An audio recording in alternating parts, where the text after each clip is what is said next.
Get your take, and you're a far more astute follower of this than I'll ever be. But I always wondered in the case of Donald Trump, he has a good economic argument to weigh here about the tax cuts and regulations from when he was in power. But he spends an inordinate amount of time talking about how the Democrats. She's mentally impaired, he says, to the crowd's applause. Nice crowd. She's mentally disabled, he says, to crowd's applause. Over the past few weeks, we have seen Donald Trump's relationship with the Fox propaganda outlet get worse and worse. At this point, it is pretty rocky, and that's because his campaign is in a state of utter collapse. Fox isn't upset that Donald Trump is a despicable person. They're mad that he's losing. They're mad that his campaign moves have been so indefensible. And one specific host who continues to call out Donald Trump is Neil Cavuto. And now, Donald Trump has had a little bit of experience sparring with him in the past. We saw a recent post on Truth Social that we're going to get to in just 1 second, in which he said that he preferred a different outlet a little bit more. But we have seen the clash continue as Donald Trump's messaging has shifted all over the place, unable to focus, and now he's attacking Fox as his #1 messaging. Yeah, it's not going very well, and we are going to see how much worse it has gotten in a clip of Neil Cavuto attacking Donald Trump, calling him out for the failure that he is. But before we get into that, I want to check out Donald Trump's attack on Neil Cavuto to give a little bit of context to this relationship Trump wrote on Truth Social. Neil Cavuto, Fox's lowest rated anchor, is one of the worst on television. I actually prefer the losers at CNN and MSDNC. So not a great relationship between these two to start. And I presume it will only get worse. And I expect an angry Truth Social post from Trump very soon because of what Neil Cavuto said, and we're going to get into that. But before we do, if I could quickly ask you to leave a like on this video. And if you enjoy NGWE this channel, to hit that subscribe button if you haven't already. Now let's check out this clip. Get your take, and you're a far more astute follower of this than I'll ever be. But I always wondered in the case of Donald Trump, he has a good economic argument to weigh here about the tax cuts and regulations from when he was in power. But he spends an inordinate amount of time talking about how the Democrats look ready to steal another election, saying that they cheat. He spends even more time focusing on a debate he clearly lost, saying that it was 3 against 1, it wasn't fair. I don't think there's any harm being done to say you didn't do well in that debate. You didn't do nearly as well as when you took on Joe Biden. You were effective in that one. You were not in this one. But he just gets caught up in that. Now, I can almost hear what he'll say about that and what his followers will say about that. But I just find that, you know, if you're going to focus on things like the economy, focus on the economy. And then maybe today, focus on this latest development in Israel, whatever. But he gets distracted and all over the map. Yeah, Neil, I'm surprised that you left out one of the critical issues of this campaign, which is Fluffy and Fido are being eaten in Springfield, Ohio, which we have spent an inordinate amount of time on. Right. I couldn't agree with you more. And look, in a presidential campaign, there are 3 important strengths, resources that you have: money, issues, and time. And if you chew up time, you cannot create more time. You can always raise more money, you can always raise additional issues, but you can't create more time. And he has chewed up valuable time talking about inconsequential things. And what is the result of that? Take a look at this. This is out of the latest Fox poll. His lead on who is better to handle the issue of immigration is plus 15, and on the economy, plus 8. But the last Fox poll, he was at 20% on immigration. He's lost 5 points. He was 15 on the economy. It's now down 7 points to a lead of only 8. So if you don't stay focused on the big issues and you don't lay out a forward-looking agenda that people can get their hands around, then you're going to diminish the leads that you might have because of what you did 4 years ago. And that's exactly what's happening. And we've got 39 days left. And if he's not more disciplined, he could well lose this, even though he started it on July 21st when Biden pulled out in a very strong place. What would be the harm for him in just saying, you know, in that debate, the last one, I botched it. I didn't do as well. Move on. I never hear him just say stuff like that. It wouldn't be the end of the world. Americans are very forgiving. I make constant mistakes. Yeah. This broadcast comes to mind. You know what I mean? Like, what do you make of that?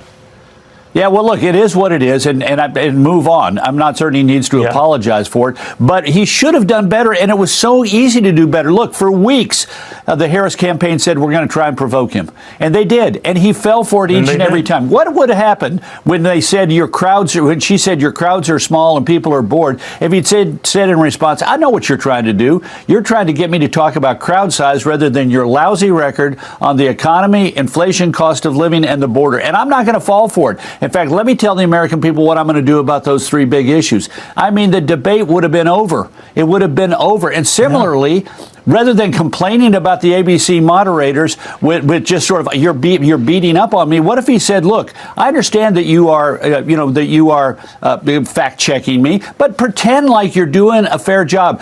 You remember her opening statement, Neil? She said that Trump left her the highest unemployment rate since the Great Depression, which was not true. That was a layup. And he could have said, that was a layup. Layup. Remember the double-digit unemployment rates we had for years under Jimmy Carter? I mean, it really was an astonishing performance.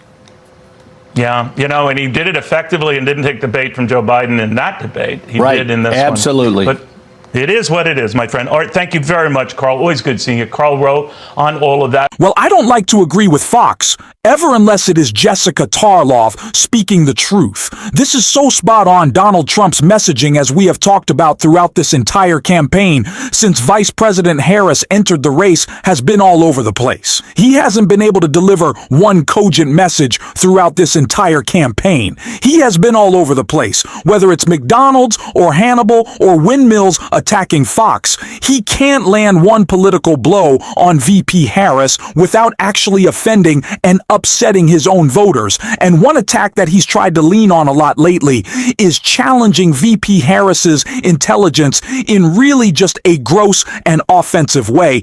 And VP Harris, of course, does not care. It rolls off her back. She's not concerned with Donald Trump, but his own voters. It's proven out in polling. Don't like these personal insults he continues to hurl at VP Harris. So he's just hurting himself. And someone who did a great job in calling that out in a way that I really want to check out was Joe Garbar right here. She's mentally impaired, he says, to the crowd's applause. Nice crowd. She's mentally disabled, he says, to crowd's applause. Nice crowd. She's a, quote, stupid person. And this actually, John Heilman, this has actually got Republicans doing something Republicans never do. New York Times shows Republicans are actually being critical of Donald Trump. Yeah. And Republicans fault Trump over insults to his rival. Friend of the national section of the New York Times. This is Larry Hogan, who's running for Senate. I think that's insulting not only to the vice president, but to people that actually do have mental disabilities. I've said for years that Trump's divisive rhetoric is something that we can do without. Lindsey Graham also critical of Donald Trump's statements this weekend. Representative Tom Emmer, a Minnesota Republican who is helping J.D. Vance for the upcoming debate, tried to distance himself. He said, I think we should stick to the issues. And yet here he goes. And John, the question answers itself, I guess. If she were so, quote, stupid, if she were so, quote, mentally impaired, if she were, quote, so mentally disabled, why did she destroy him in a debate for 90 minutes, humiliate him, and beat him so badly that he refuses to even debate her on Fox News? That's question number one. And if she's had this mental condition from birth, then why did he give her thousands of dollars in 2014 for her political campaign when she was running for the United States Senate? It is ridiculous on the face of it for Donald Trump to think he can call anyone dumb or stupid when it has been proven that his vocabulary is at about a second grade level, and his own advisors in the White House referred to him as an idiot. But never mind that, as Joe Scarborough was talking about, their polling is suggesting that Donald Trump's insults against VP Harris are even turning off Republicans. And So while I think that they're horrible, VP Harris doesn't care. So if you want to make bad attacks and waste your time, like Joe Scarborough said, go right ahead. You're only hurting yourself. And on the idea that Trump thinks he's more powerful or he's more intelligent than anyone else, the Lincoln Project just came out with a new ad, of course, disproving what we all know to be a lie from Donald Trump. But I think it's really great and important to check out. Donald Trump is a broken man, terrified of Kamala Harris. Shaky, scared, weak. He's a chicken. Limp, old, tired, and impotent. He's lost his edge, his mojo, all that power he once had, and he knows the end is coming. The final days of his campaign are nothing but a sleazy, desperate grab for cash and nothing more. He's hiding from Kamala. He won't debate her. He knows what happened last time. They're eating the cats. They're eating the pets. If Trump can't even face his political opponents, there's no way he can stand up against Vladimir Putin, Iran, and ISIS. There was never a chance he'd stand up for you. Donald Trump is too afraid to debate VP Harris. And when they were debating, he was too afraid and too upset to look her in the eye. What gives us any indication, knowing what we already do about Donald Trump trying to sell us out to dictators, what would lead us to believe that he can be a leader on the world stage, and especially in his deteriorating cognitive state? It's just not true. It's just not feasible. This is someone without strength. This is a weak purr. He is insecure. He's not a leader, and he never has been, and he never will be. And we need to continue to talk about that. And we will on this show every single day. And if you want to support that, as always, you can hit that subscribe button. Leave a like on this video, and if you're stuck around at the end, drop a blue heart in the comments. And until next time, I'll see you soon.